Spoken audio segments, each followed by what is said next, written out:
May isang lalaking nagngangalang Saulo. Ipinapapatay niya ang lahat ng mga alagad ng Panginoon.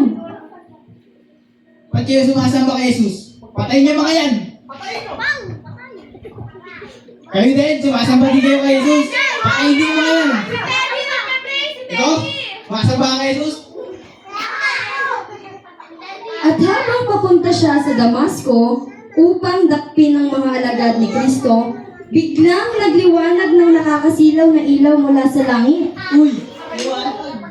Kaya't natumba silang dalawa at narinig ang isang tinig.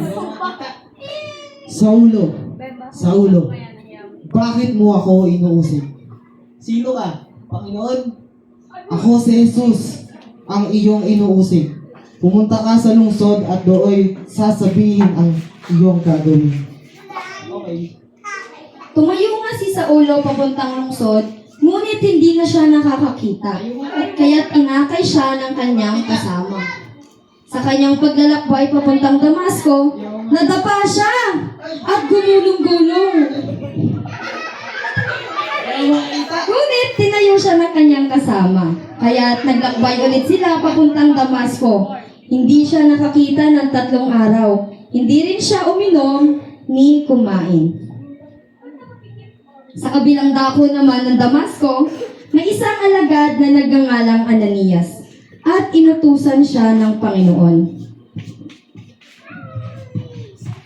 Pumunta ka sa kalyang tuwid sa bahay ni Judas.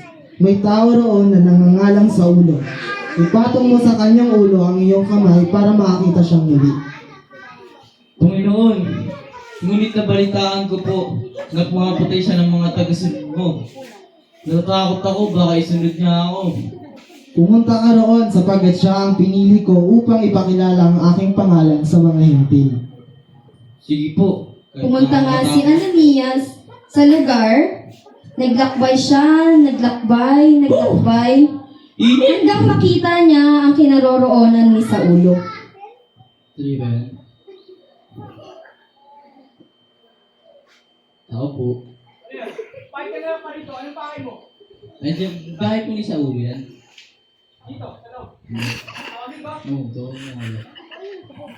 Hindi na kapuas dito. Ulo! Nagkaroon siya dito. Nagkaroon siya sa labas. Ang pangalan niya, Ananias. Papasukin ko. Pasok ka na. Pwede? Sure? Sige. Ano yun? Ay. Oh, kap pa po ako. Ay, sige. Okay. Saulo. Didig mo ako. Saulo, napalito ako at isiguro ng Diyos upang makita ka mo muli at mapuspos ang banal na espiritu. Totoo ba yan? Yes. Ipinatong ni Ananias ang kanyang kamay kay Saulo. At noon din ay muli siyang nakakita. Uy. May time 10 ka na yan. Itinayo niya ito. Nakita ka na. Hindi. Nagpabautismo si Saulo. Kita mo na yung pogi, no? Ikit. Kumain na kumain si Saulo. Kumain hanggang mabilaukan siya. Muntik pang masuka. At dahil kumain siya ng marami, bumalik ang kanyang lakas. Lakas na, lakas. Ilang araw din siya sa Damasco kasama ang kanyang mga alagad. At nangangaral sila tungkol kay Jesus. Mahal tayo ni Lord. Sino mahal ni Lord? Tayo lahat, di ba? Kaya dapat hindi tayo nag-aaway ng kapatid natin.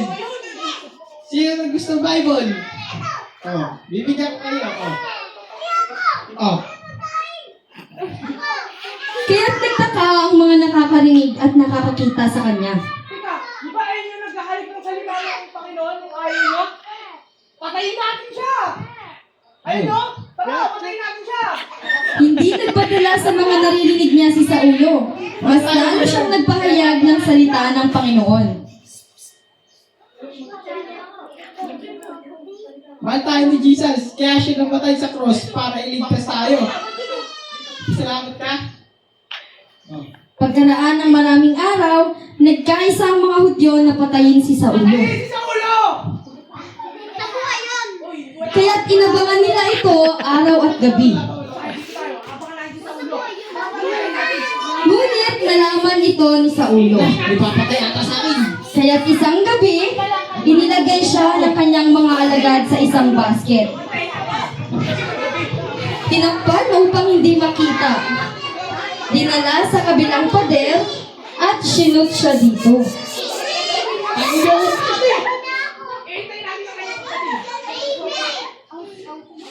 Dumating ang mga Hudyo na papatay kay Saulo. Ngunit wala silang nadatnan. At doon nagtatapos ang kwento ni Saulo.